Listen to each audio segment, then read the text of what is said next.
نستغفره ونعوذ بالله تعالى من شرور أنفسنا وسيئات أعمالنا.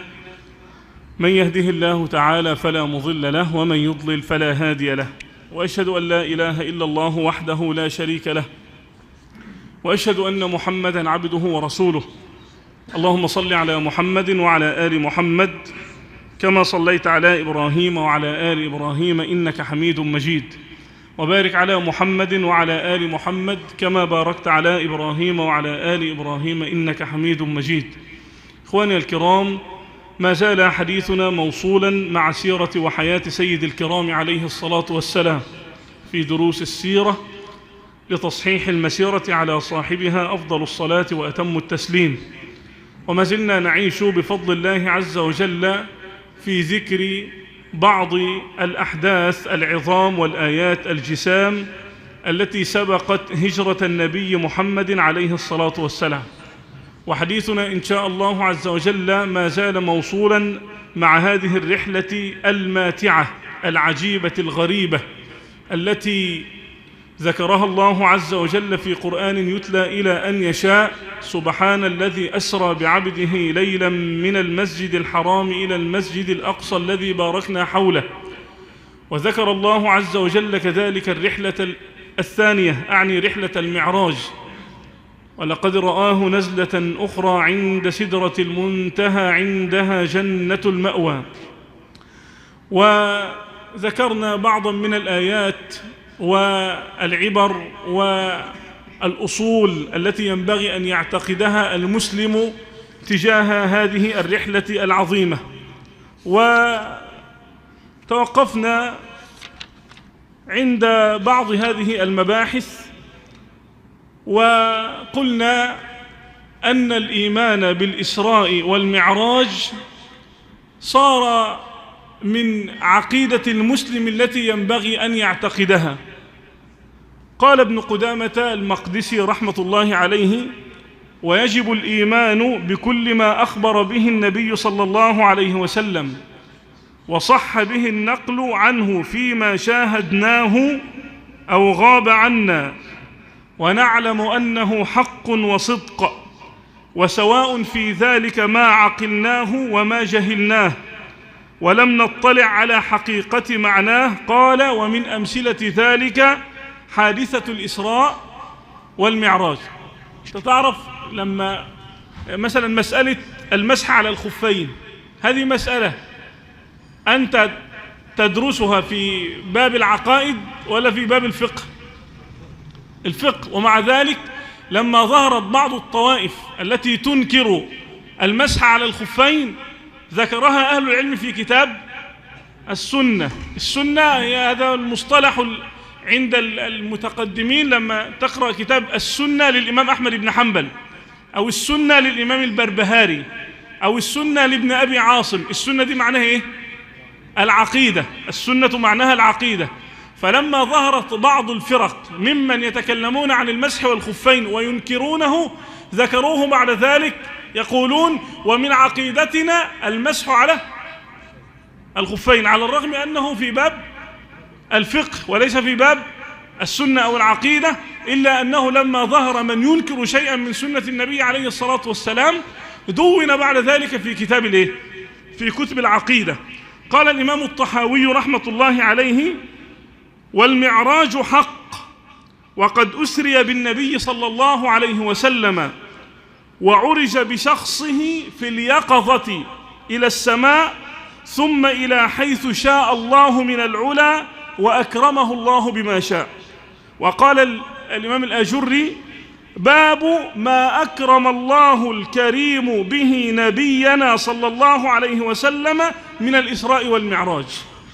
هو يريد أن يقول لك أن حادثة الإسراء والمعراج ذكرت بعد ذلك في كتب العقيدة والسنة حتى تعتقدها، وحتى لا تحكمها عقلك، وحتى لا تقول أسري بالنبي عليه الصلاة والسلام من المسجد الحرام إلى المسجد الأقصى، ثم صلى إماما بالأنبياء، ثم عرج به إلى السماوات العلى، ثم إلى سدرة المنتهى، ثم كان ما كان بينه وبين الله والمراجعة بينه وبين نبي الله موسى، ثم نزل بعد ذلك، ثم رجع إلى بيته حيث مكة المكرمة وما زال فراشه دافئا. فإذا حكمت عقلك في ظل واقع لم يكن هناك إلا النوق والخيول، ولم تكن هناك لا صواريخ ولا طائرات ولا غير ذلك. فإذا حكمت عقلك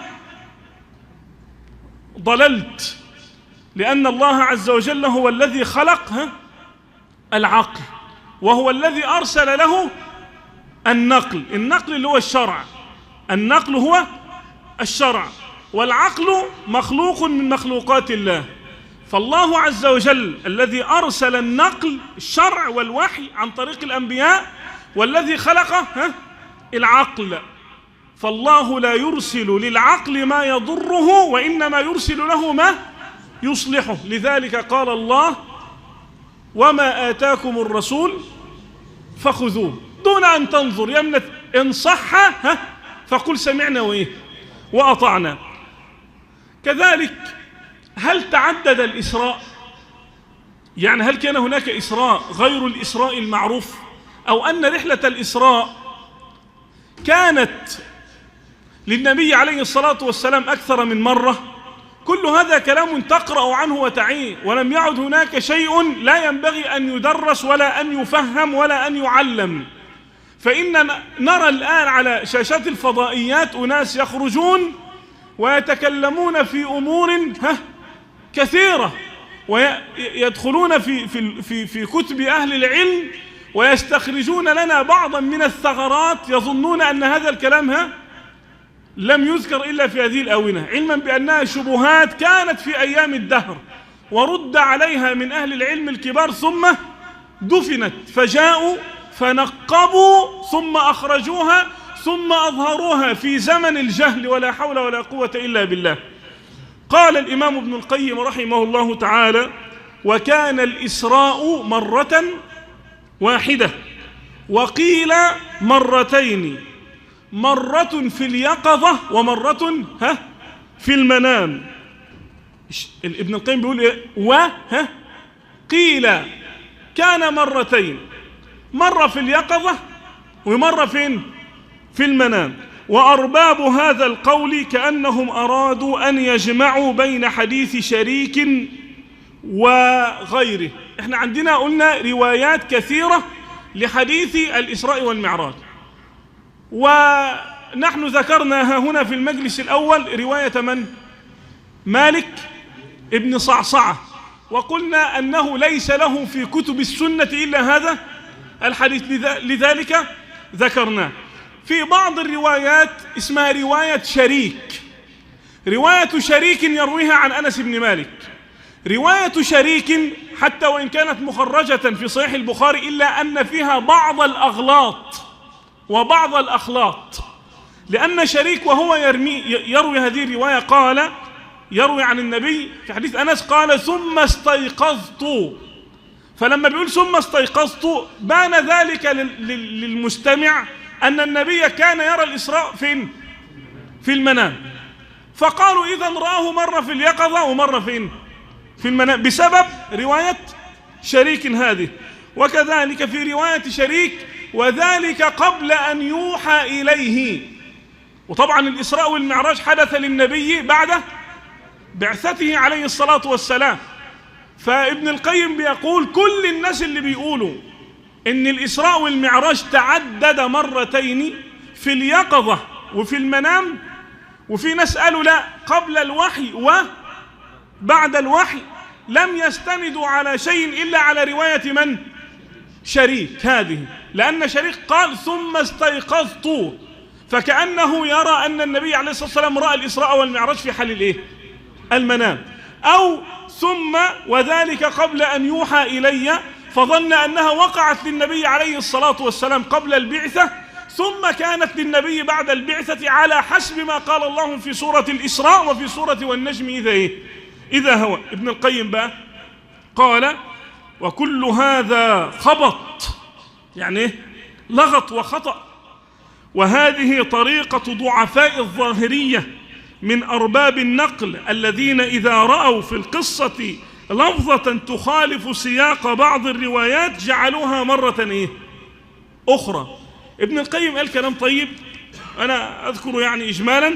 قال: ويا عجبا لهؤلاء الذين زعموا أنها مرارا، كيف ساغ لهم أن يظنوا أنه في كل مرة تعرض عليه الصلاة 50 ثم يتردد بينه وبين ربه وبين موسى حتى تصير 5،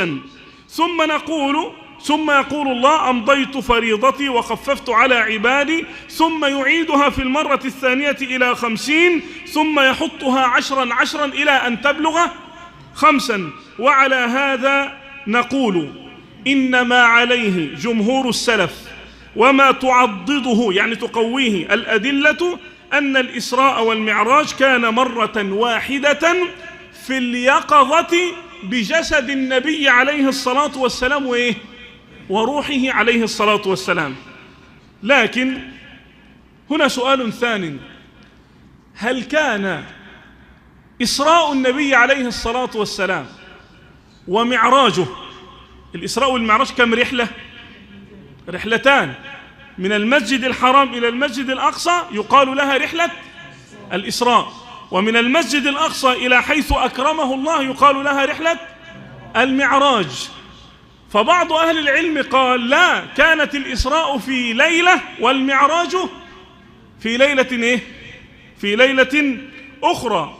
قال الحافظ ابن حجر في الفتح: قال بعض المتأخرين: كانت قصة الإسراء في ليلة والمعراج في ليلة، متمسكا بما ورد في حديث أنس من رواية شريك من ترك ذكر الإسراء، لأن رواية شريك إنما حدثتنا عن رحلة المعراج. وكذلك قالوا الإمام البخاري وهو بيألف الصحيح، احنا عندنا كتاب اسمه صحيح البخاري، صنفه البخاري عبارة عن كتب. الكتاب الأول كتاب بدء الوحي، الكتاب الأخير كتاب التوحيد، صنفه من 98 كتاب. كتاب بدء الوحي، بعد كده ذكر الكتب. والإمام البخاري لما يبدأ بالوحي ويختم بالتوحيد، كأنه يقول لك: ومن أراد أن تختم حياته بالتوحيد فليلزم الوحي. من أراد أن يختم له عمره وأن تختم له آخرته بلا إله إلا الله فليلزم الوحي. قال الله وقال رسول الله صلى الله عليه وعلى آله وصحبه وسلم بفهم الصحابة الكرام الذين رباهم سيد الكرام عليه الصلاة والسلام. وكان آخر حديث ذكره الإمام البخاري في صحيحه حديث: كلمتان خفيفتان على اللسان ثقيلتان في الميزان حبيبتان إلى الرحمن سبحان الله وبحمده سبحان الله ليه. وكأنه يقول لك: وأفضل من هذا كله ذكر الله سبحانه وتعالى. فالإمام البخاري رجل فقيه، يبدأ بشيء ويختم بشيء ويتكلم في شيء. فلما البخاري جه يبوب على حديث الإسراء عمل حديث لوحده وقال: باب حديث الإسراء، ما قالش والمعراج. ولما جه يبوب على المعراج قال: باب حديث المعراج. فظن من البخاري أنه يرى أن الإسراء كان في ليلة وأن المعراج كان في ليلة أخرى. وليس هناك أحد يتكلم في صحيح البخاري مثله حافظ ابن حجر العسقلاني المصري: فلا هجرة بعد فتح. وكأن الله عز وجل هيأ للأمة ولحديث رسول الله من البخاري، وهيأ للبخاري من؟ الحافظ ابن حجر العسقلاني المصري رحمة الله عليه، صاعد منابر الأزهر، الذي صنف هذا الكتاب في ربع قرن، 25 عام ظل يكتب فيه ربع قرن من الزمن. ولما صنف هذا الكتاب ذبحت الذبائح وكانت الولائم وكان الخير والسعادة والذكر وإسعاد البشرية بهذا الكتاب الذي خرج نورا. ولا أظن رجلا يخلو بيته من كتاب فتح الباري بشرح صحيح البخاري، ضعه كله في كفة. ولا أنسى أن أقول لك ضع المجلد السابع له في كفة أخرى، فهو الكتاب المجلد السابع الذي تحدث فيه عن مغازي النبي عليه الصلاة والسلام وتراجم أصحابه الكرام رضوان الله تبارك وتعالى عليه. يقول الحافظ ابن حجر: هذا البخاري إلا فقد يفهم من هذا الكلام أن البخاري يرى أن الإسراء كان في ليلة والمعراج كان في ليلة. ده ليس كلام الحافظ، ولكن هذا الفهم خاطئ، والدليل على ما أقول أن البخاري رحمه الله تعالى بوب في صحيحه بابا سماه كيف فرضت الصلاة في الإسراء. كيف فرضت الصلاة فين؟ يعني فرضت الصلاة، لما فرض الصلاة كانت في رحلة المعراج ولا الإسراء؟ المعراج. لما يقول في الإسراء يعني كيف فرضت الصلاة في ليلة الإسراء. فبهذا التبويب يرى الإمام البخاري رحمة الله تبارك وتعالى عليه أن الإسراء والمعراج كانتا في ليلة واحدة. وهذا معنى كلام الحافظ ابن حجر رحمة الله تبارك وتعالى عليه. المسألة التي بعد ذلك، وأنا لا أريد منك أن تتعجل، فوالله لنعيشن مع رسول الله من ساعة أخذه جبريل على نبينا وعليه الصلاة والسلام وإلى حين رده جبريل، لفظة لفظة ولحظة لحظة ونظرة نظرة وكلمة كلمة مع النبي عليه الصلاة والسلام. متى كان الإسراء؟ الذي يشاع عندنا أن الإسراء كان فين؟ في 27 رجب، وهذا أوضع وأضعف الآراء. احنا عندنا لما نعيز نستدل من كلام الله، من كلام النبي عليه الصلاة والسلام، كلام الصحابة، من كلام مين؟ التابعين. وهذا لم يرد في القرآن الكريم. تحديد ليلة الإسراء والمعراج لم يرد في القرآن الكريم، وكذلك لم يرد في صحيح سنة النبي عليه الصلاة والسلام. يعني النبي لم يتكلم بالتحديد، ولو كان خيرا لأخبرنا به رسول الله ولدلنا عليه، لأن الله أنزل عليه آية تمنت يهود أن تكون هذه الآية قد نزلت عليهم حتى يتخذوا يوم نزولها عيدا. اليوم أكملت لكم دينكم، فما ترك خيرا إلا دلنا عليه، ولا شرا إلا حذرنا منه، ولو كان خيرا لأخبرنا به عليه الصلاة والسلام، كما لو كان في تحديد يوم مولده خير لدلنا عليه. ولكان من هم أشد حبا له منا، أعني أصحابه رضي الله تبارك وتعالى عنهم، لكانوا أولى بالاحتفال بيوم مولده عليه الصلاة والسلام، ولكن لم نخبر بيوم مولده ولم نخبر كذلك بيوم إسرائه ومعراجه. كل الآثار الواردة عن النبي عليه الصلاة والسلام لم يرد لا في القرآن ولا في كلام النبي، وإنما ورد في بعض الروايات عن صحابيين من أصحابه عليه الصلاة والسلام. الرواية الأولى رواية عمرو بن شعيب عن أبيه عن جده. جد عمرو بن شعيب من؟ عمرو بن شعيب عن أبيه عن جده. جده هو عبد الله بن عمرو ابن العاص رضي الله تبارك وتعالى عنهما. ذكر رواية قال: أسري بالنبي عليه الصلاة والسلام ليلة 17 من ربيع الأول قبل الهجرة بسنة. 17 من ربيع الأول قبل الهجرة بسنة. لو صح هذا الإسناد لكان المصير إليه والمعتمد عليه، لكنه لم يصح. الإسناد الثاني أخبر به ابن كثير رحمة الله عليه فقال: عن جابر بن عبد الله ابن حرام وابن عباس رضي الله عنهم. جابر وعبد الله بن عباس يرويان هذا الأثر. قال: ولد النبي عام الفيل يوم الاثنين 12 من ربيع الأول، وفيه بعث وفيه عرج به إلى السماء. لكن أيضا هذا حديث إسناده منقطع، فالأول لا يثبت والثاني لا يثبت. ما عندناش إلا رواية عمرو بن شعيب عن أبيه عن جده عبد الله بن عمرو بن العاص، ورواية جابر وعبد الله بن عباس. أي أحد من الصحابة لم يتكلموا في تحديد ليلة الإسراء والمعراج. قال شيخ الإسلام ابن تيمية: لم يقم دليل معلوم لا على شهرها ولا على عشرها ولا على عينها. لا على شهرها، إن عدة الشهور عند الله 12، ما فيش في 12 لا نعلم.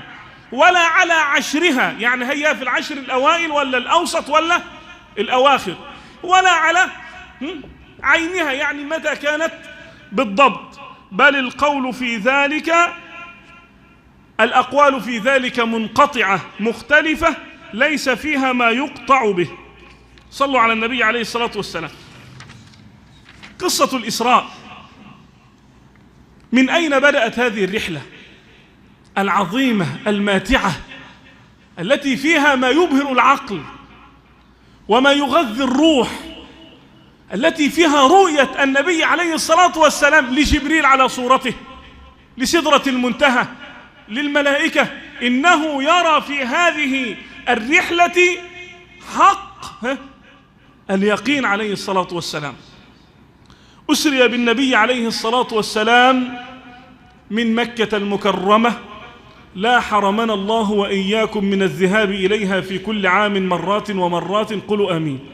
وهذا لا خلاف فيه بين أهل العلم، فإنه مدون في كلام الله: سبحان الذي أسرى بعبده ليلا من المسجد، والمسجد الحرام في مكة المكرمة.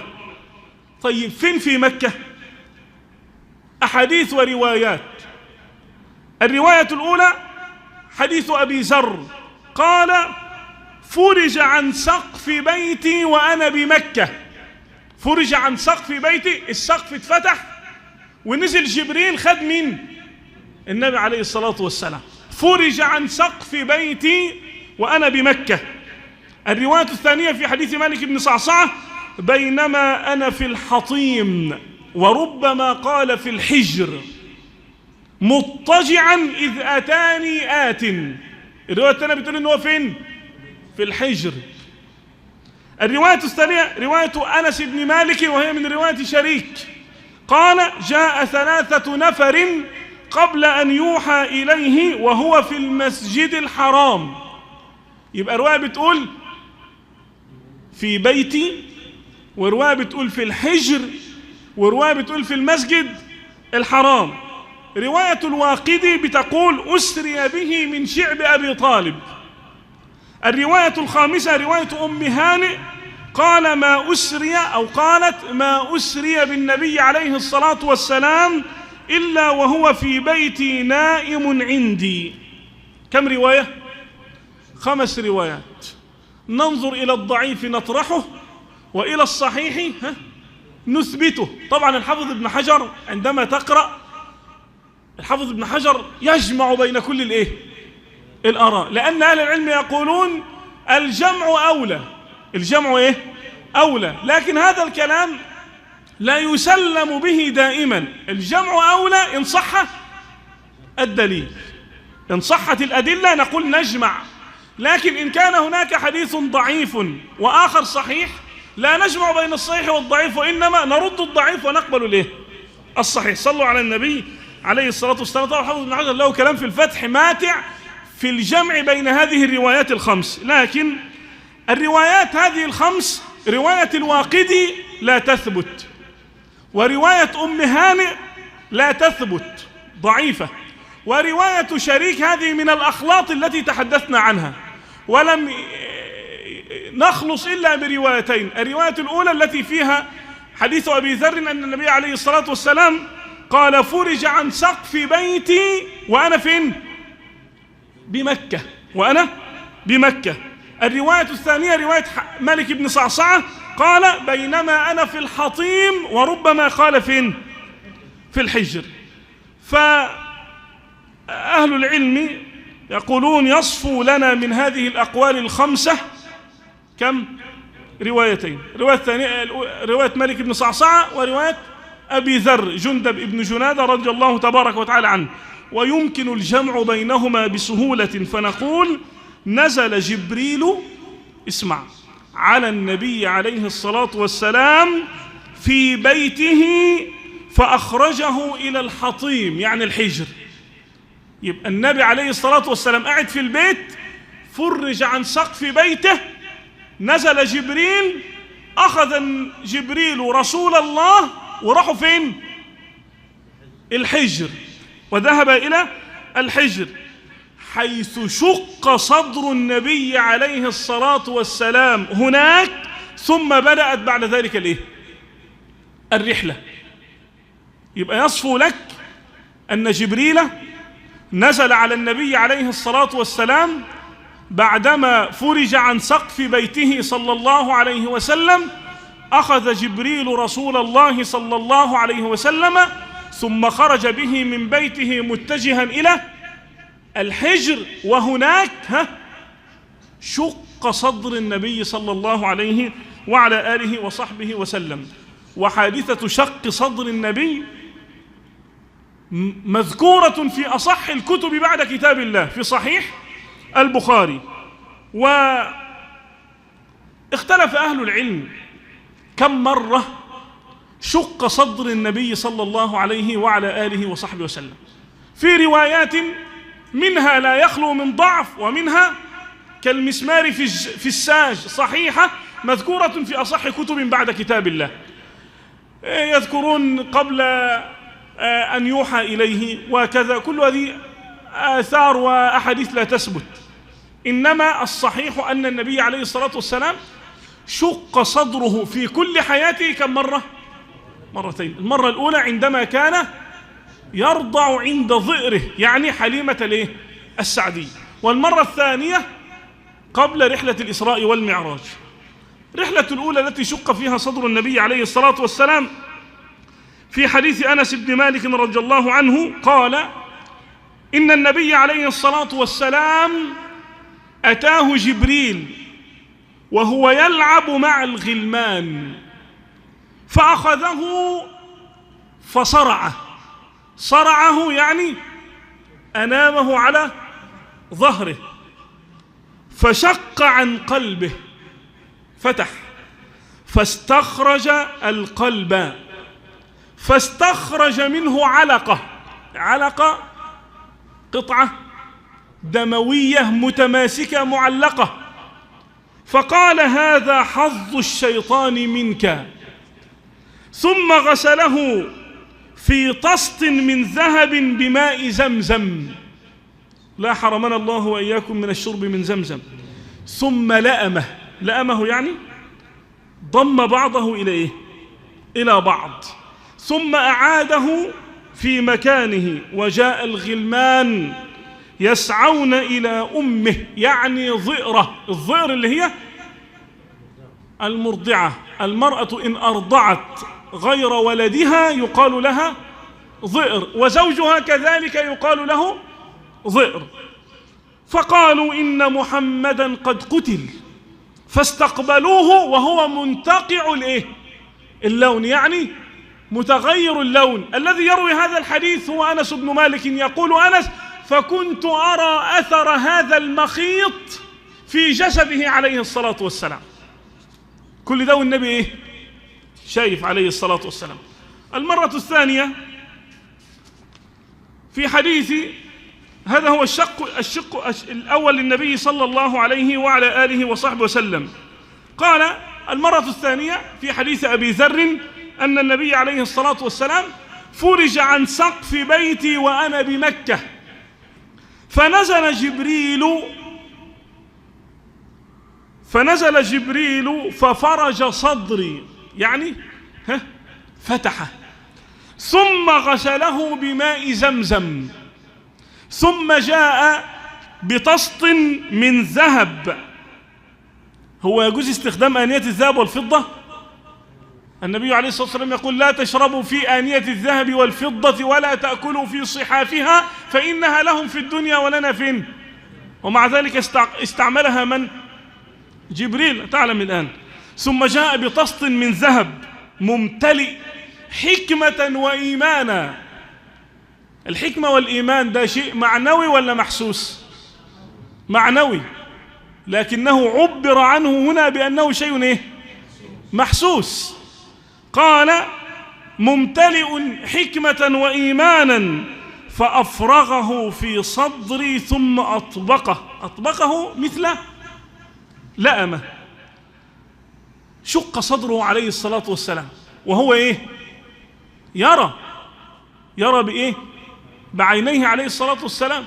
ما تنساش مراتب اليقين في هذه الرحلة، فارق بين مرتبة علم اليقين وعين اليقين وحق اليقين. الرحلة دي مع النبي حق اليقين، يرى بعينيه كل شيء، يرى جبريل ويرى سدرة المنتهى ويرى شق الصدر، كل هذا يراه عليه الصلاة والسلام. الشق الثاني هذا كان لاستعداده للتلقي الحاصل في تلك الليلة. قال ابن أبي جمرة: والحكمة في شق صدر النبي عليه الصلاة والسلام مع القدرة. هو لما شق صدره عمل ايه؟ جاب طست فيه مملوء إيمان وحكمة، أفرغهم فين؟ في قلب النبي عليه الصلاة والسلام. طب الذي يجعل هذه الأشياء تدخل إلى القلب من هو؟ الله. فكان وما زال قادرا سبحانه وتعالى على أن يملأ قلب رسول الله إيمانا وحكمة دون أن يشق عن صدره صلى الله عليه وسلم. ولكن الرؤية تختلف. قال: أولم تؤمن؟ قال: بلى ولكن ليطمئن. كلها زيادة في اطمئنان القلب، حتى إذا حدث بعد ذلك رسول الله عن ربه تراه بعد ذلك على يقين. شوف بقى يوم الهجرة، لو نظر أحدهم تحت قدميه لأبصرنا. النبي لا يتزحزح، يقول له: ما ظنك باثنين الله ثالثهما لا تحزن إن الله معنا. خلاص فرغ النبي رأسه من كل بني آدم من الإنس والجن، ما عاد يخاف إلا الله، ولا يرغب إلا فيما عند الله، ولا يرهب إلا من الله، ولا يثق إلا في الله، ولا يتوكل إلا على الله سبحانه عليه الصلاة والسلام. كل هذا يراه النبي عليه الصلاة والسلام. الحكمة في شق صدره صلى الله عليه وسلم زيادة في قوة اليقين، لأنه أعطي برؤية شق صدره وبطنه وعدم تأثره عليه الصلاة والسلام بذلك ما يجعله بعد ذلك لا ينظر إلى المخاوف التي تعتريه كبشر عليه الصلاة والسلام. ونقول لكل هؤلاء الذين جاءوا عند حديث شق صدره عليه الصلاة والسلام فأنكروه وقالوا: كيف لرجل ينزل ويفتح ويأتي بالقلب ومملوء إيمان وحكمة، ودي شيء معنوي وليس شيء كل هؤلاء يحكمون يحكمون عقولهم. وليس هناك أجمل من أن تقول: سمعنا وأطعنا في كل ما ثبت عن الله، ما ثبت عن النبي عليه الصلاة والسلام، وفي كل ما قاله الله سبحانه وتعالى. إنه بيقول: صلي وسلم على النبي. وأما جعل الإيمان والحكمة في إناء وإفراغهما مع أنهما معنيان، يعني من الأمور المعنوية، وهذه صفات الأجسام يعني من الأمور الحسية، فمعناه والله أعلم، اسمع، أن الطست يعني وعاء كان فيه شيء يحصل به كمال الإيمان والحكمة وزيادتهما، فسمي إيمانا وحكمة لكونه سببا لهما. يعني الطست كان فيه شيء لما أفرغ في قلب النبي ازداد إيمانا يقول الإمام النووي: وهذا من أحسن المجاز. صلوا على النبي عليه الصلاة والسلام. حافظ ابن حجر يقول: وقد يكون مثلا له بناء على جواز تمثيل المعاني. والله العلماء دولت لم يتركوا شاردة ولا واردة إلا ودونوها لنا، ونحن أمة اقرأ لكننا لا نقرأ. يقول لك جواز تقسيم المعاني. واستدل الحافظ ابن حجر ده أسأل الله أن يدخله الجنة من غير حساب ولا سابقة عذاب، ويعلم الله أنني ما رأيته ولكنه من أحب خلق الله إلى قلبي، وأشهد الله أنني أحبه أكثر من حبي لأهلي وأولادي ووالدي، وأسأل الله أن يجمعني به وبهذا الحب وبكم تحت في ظل عرشه يوم لا ظل إلا ظله. الحافظ ابن حجر بيقول لك ولعل هذا من باب بناء على جواز تمثيل المعاني، يعني المعنى يمثل، واستدل بأن أهل الجنة عندما يدخلون الجنة وأن أهل النار عندما يدخلون النار، عافانا الله وإياكم من النار ورزقنا الله وإياكم الجنة من غير حساب ولا سابقة عذاب. اللهم إنا نشهدك أنك أعطيتنا لا إله إلا الله دون أن نسألك، فأكرمتنا بالإسلام وما سألناك الإسلام، فاللهم أعطنا الجنة وقد سألناك الجنة. بعدما يدخل أهل الجنة الجنة وأهل النار النار، ينادي مناد يا أهل الجنة فيشرئبون. يشرئبون يعني يخرجون بأعناقهم ووجوههم من الشرف. وينادي مناد يا أهل النار فيشرئبون. ثم يؤتى بالموت على هيئة كبش، خروف أملح. ثم يؤتى بالموت على هيئة كبش فيقال يا أهل الجنة أتدرون ما هذا؟ ويا أهل النار أتدرون ما هذا؟ فيقولون نعم إنه الموت. الموت ده شيء معنوي ولا محسوس؟ الموت عمر حد شاف الموت؟ الموت شيء معنوي، لكنه أتي به على هيئة كبش، على جواز تمثيل المعاني. فكأن الحافظ ابن حجر يقول أتي بالموت على هيئة كبش، فكذلك أتي بالإيمان والحكمة وهما من المعاني على هيئة المحسوسات. كل هذا على قاعدة جواز تمثيل المعاني. ثم يذبح الموت على هيئة كبش، ثم ينادي مناد يا أهل الجنة خلود ولا موت، ويا أهل النار خلود ولا موت، هؤلاء في سعادة لا حزن بعدها أبدا، وهؤلاء في شقاء لا سعادة بعده أبدا. ولأن الرحلة هذه غير عادية فالمركوب فيها غير عادي. وإنك لتتعجب غاية العجب، أليس الله عز وجل قادر على أن ينقل رسوله صلى الله عليه وسلم من المسجد الحرام إلى المسجد الأقصى في لحظة واحدة دون أن يركب النبي براق؟ ولكن الملك سبحانه وتعالى أرسل لنبيه ما يركبه. وهذه كما جرت عادة الملوك ولله المثل الأعلى. فإن عادة الملوك قد جرت أن الرجل إذا كانت له أبهة ومكانة عند ملك من الملوك ثم أرسل إليه يرسل إليه شيء يركبه، فإن أبهة الراكب أفضل من أبهة الماشي. فجرت عادة الملوك أنهم إن أرادوا أن يرسلوا إلى رجل ذا أبهة للزيارة أرسلوا إليه ما يركبه. فكذلك كانت كالعادة، فأرسل الله عز وجل لنبيه ما يركبه.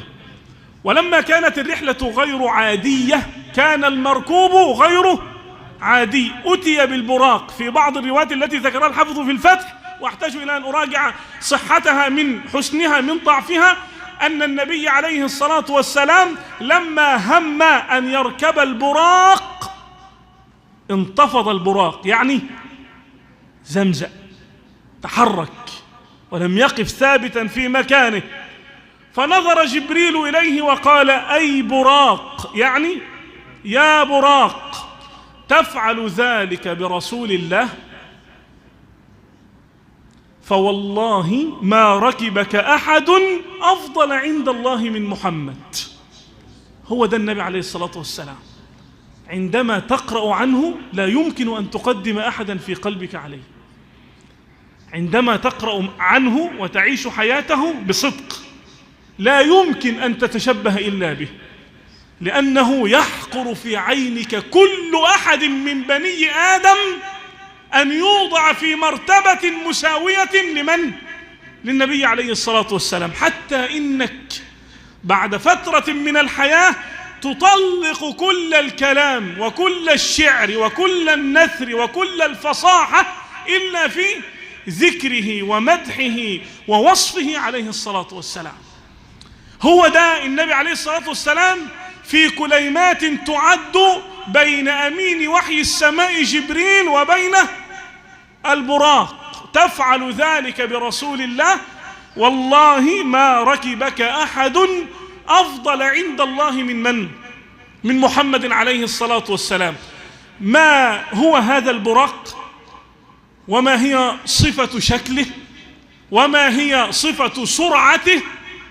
وهل هناك من الأنبياء من ركبوا مثل هذا البراق مثل النبي عليه الصلاة والسلام؟ وهل هذا البراق يمكن أن يمشي وأن يترك النبي عليه الصلاة والسلام؟ يعني النبي لما ينزل من عليه البراق يسيب النبي ويمشي؟ يمكن أن يصدق هذا؟ يمكن؟ جرت العادة إنك لو معك دابة هذه الدابة لما تذهب إلى البيت أول حاجة لما بتنزل من عليها أنت بتعمل إيه؟ تربطها. ليه؟ خوفا أن تتركك. هل يمكن للبراق أن يفعل ذلك؟ يمكن قطعا. علما العجيب أن النبي عليه الصلاة والسلام لما ذهب إلى المسجد الأقصى أول ما نزل من على البراق عمل إيه؟ ربطه. فما هو البراق وما هو وصفه وكيف كانت الرحلة مع جبريل وما هي الأمور التي حدثت بين جبريل والنبي عليه الصلاة والسلام ولماذا ربط البراق؟ هذا ما سنعيش معه في اللقاء الآتي إن قدر الله اللقاء والبقاء. نسأل الله عز وجل أن يعلمنا وإياكم ما جهلنا وأن يزيدنا وإياكم علما وأن يردنا إليه ردا جميلا وأن يصلح أحوالنا بحياة رسول الله صلى الله عليه وسلم. هذا ما تيسر إراده وأعان الله على إعداده وهو حسبنا ونعم الوكيل. السلام عليكم ورحمة الله.